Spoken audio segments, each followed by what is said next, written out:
Pretty busy. It looks like it, doesn't it?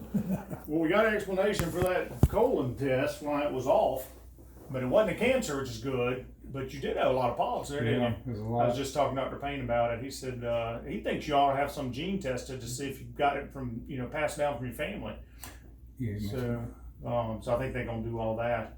That probably doesn't affect what you and I have. We have a spot on your liver that looks like a cancer, and we did a biopsy, and that's what that was. That was a liver cancer, which is interesting because liver cancers 95% of the time happen to people who have liver disease. We've never known that you had any liver disease. We don't know of any cirrhosis. We don't know of a lot of alcohol history. We don't think there's any reason why you'd have cirrhosis, although we know that some people have it and don't know it. Mm-hmm. And what cirrhosis is scarring of the liver that results from some of the damage. So at some point you've had some damage to your liver, whether that be a fatty liver or something in your past, something had scarred it, and now you've gotten a cancer developed in that scar tissue in your liver. And so we need to treat that. Now I think that there's 5 ways you treat cirrhosis or treat liver cancer, and we're going to talk about all those. One of those is you can get a liver transplant. I mean, you take the whole liver out, put a new one in. I don't think that would be a good choice for you. One, your liver disease is not so bad that you need that. And number 2, you have this other thing going on with your colon, so I don't think they'd probably even let you have a transplant with all this colon problems. So next option would be to remove just the spot on your liver that's bad, just the cancer part. That's probably going to be the best choice, and that's about even a transplant. Those two kind of do the same. We still have to watch your liver because it still has problems. And I still have to be sure that your liver's healthy enough to go through a surgery, because if you have cirrhosis, that means your liver has scar. That means you don't have as much liver as most people, and you're doing fine with that. But if I take some away, I don't want to take away so much that now you don't have enough liver left. Right. If it's a normal liver, I can take over half of it. In fact, I could probably take 70% of it. And the other liver, since it's not scarred, it can grow back and help regenerate itself. If you have a cirrhosis or scarring, I can take it out. It doesn't grow back as easy. So you gotta be a little more careful, because one of the risks of taking something out of the liver, if you have cirrhosis, is it can affect the function, and suddenly your cirrhosis becomes a problem, and then you go into liver failure. So we have to take out just small areas. Fortunately, this spot's a small spot though. You're talking about a spot that's 1.5 inches. You're not talking about a big mass. Mm-hmm. It's enough, but it's still not as big as some. The third option we have is where we burn out tumors or freeze them.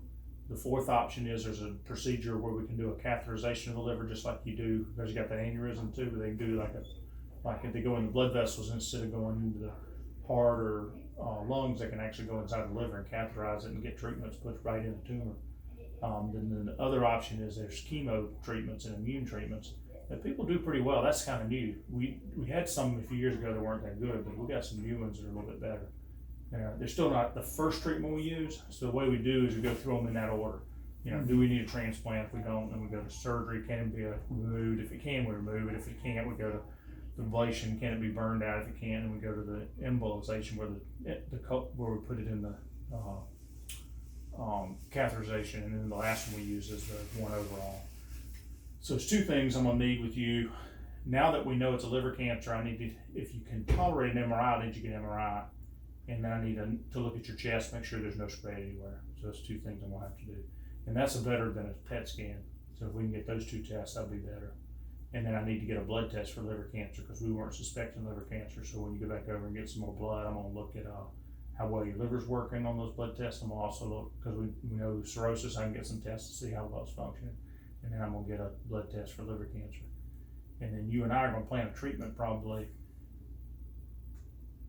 maybe in about 3 or 4 weeks, because that'll give you time to get your other stuff done, your scans done, and that's time to sit down. So I think we might even go ahead and kind of start thinking about planning it. Well, I have a question. Okay, so with going in and removing it, will he have to take any like chemo or radiation That's a good question. fact? Usually you do not for liver cancer. You do for a lot of cancers, that's right. And sometimes we'll even give them before we do the surgery. And there are situations where liver cancers where we do that before. If it's an area that's big and I'm worried about getting it out, I might try to do something beforehand to shrink it. Right. This one's not, and I don't even know if there's an advantage to do it. I know there's not an advantage to do anything beforehand. And if we get it out and there's clean edges, we don't even do anything afterwards. Okay, and it's in where it's located, is gonna be easy to remove. I wouldn't say easy, but Well- it is doable.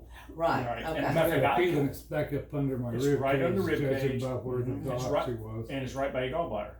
So what I do is I lift your gallbladder, I have to take that out because it's going to be attached. So I pull the gallbladder up, and then I take like a triangle portion of liver. So I just take enough around it just to get clean edges. I don't take a whole section of liver out if I can help it. Right. And it looks like it's kind of on the outside of the liver, on the periphery. That's helpful because if they're deep down inside the liver, you have to take a lot more liver to get it out. Mm-hmm. So I think that's probably going to be favorable. But I'm going to try to do it with robotics. Mm-hmm. Sometimes people can get home a little quicker and they have a little less problems with the surgery if I can do it that way. But what I do is I say there's a 75% chance I can get it out with this robot, but there's a 25% chance once I put you to sleep that I just have to make a regular incision and take it out. Right. So you kind of know either way. So we don't have to wake you up and say, hey, we just do it with the robot. So I was scheduled to see an endocrinologist due to a heightened testosterone. Yeah. They said my levels like double. Would that be caused by this? could be caused from cirrhosis. They would need to know that. They didn't know you got liver disease. But I don't think they knew that at the time. Who was it discovered that bit? That was Reardon, wasn't it? Mm-hmm. Yeah, so just let them see you. Keep working with that. That is interesting, but I'm not sure how it's related. Unless it has something to do with your liver disease causing it to be up. Because there's some ED issues, and I'm like, okay. That seems opposite, doesn't it? That seems really opposite to me. Yeah, you probably ought to just see them and let them work through it then and see if you figure it out. With the aneurysm and all that, it's just that just all kind of things going on at once. Yeah, you just So this is gonna be safe to do if he has not had the aneurysm? I think so. Okay, Yeah, because I think they want to get all that out of the way first. okay. Because they don't want us doing a bunch of GI stuff and then have to go back. Exactly. Or no, the other way around. They don't want to put a stent in, do some GI surgeries like liver and colon, and then have that stent get infected because this is a disaster. Yeah. So I think your aneurysm is pretty low risk for rupture because it's, even though it's enlarged, it's not so big that they're like, like a time bomb. They're thinking it just needs to be done before it gets any bigger. Yeah. So I think we're okay with all that. So what is the recovery rate after you do the So what we do robotic is surgery? with liver surgery is you go in, surgery takes about 3 or 4 hours. You stay in sometimes ICU overnight, sometimes you go to regular room. You stay in the hospital about 2 or 3 days most of the time. I have sent patients home the next day, just depends. And then I have had patients stay almost a week. But usually it's because they get a little nausea. Some people are more sensitive to stuff like that. Yeah. And they have a little GI upset from all that. There are complications with any surgery, especially if you already had liver disease. We talked about the liver failing. That would be, I wouldn't do it if I thought it was going to happen. You can leak from the surface of the liver, like bile and blood, but that's pretty unusual, especially in this location. Bleeding, of course, we talked about. Infection, that's anything we do. I think those are the main things, really not much else. Now, you talk about the cirrhosis.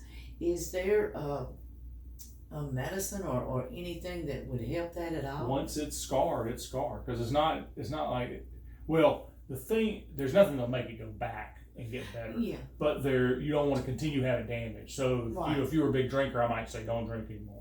Or if you had hepatitis, we might try to treat the hepatitis. There's things like that we do. Right. And I'm going to test you just to make sure you hadn't had it before and didn't know it. Hepatitis C, sometimes you can have and not even know it. So I'm going to try to get some hepatitis test on you just to make sure. There's a blood test you can do when we draw your blood for those other things. We're going to get a hepatitis test to make sure. But yeah, once it's scarred, it's scarred. You can't make it better other than put a new liver in. And his liver's doing fine. It works fine. Yeah. I'm going to retest its function, but the last test you had on your liver seemed okay. So it is kind of complicated. You got a lot of stuff going on there too. Mm-hmm. If it was just this, it'd be complicated enough. But not with aneurysm or with the things in your bile, in your colon, it just makes it even more complicated. Having time, all that stuff, and knowing which genetic problem you have, or if you have one, helps Dr. Payne know how much you need. Because if you have one genetic problem, you need to have your whole colon removed. If you have another one, you just get surveillance. So it makes a difference for him which one they're going to do. That's obviously a very big difference. Because one, if you don't get your whole colon out, you end up having cancer, and he didn't want to wait to have cancer. He'd rather take it out before he develops. So if you no colon cancer, right? Yeah. That wasn't very funny. Good. All right, let me get Holly ordering that, because we need that MRI, we need some blood tests, and I'm gonna have her kind of, maybe tentatively kind of give you a surgery date, and I don't think it's gonna change much with what we do, but we'll look at your x-rays and make sure there's no, all right?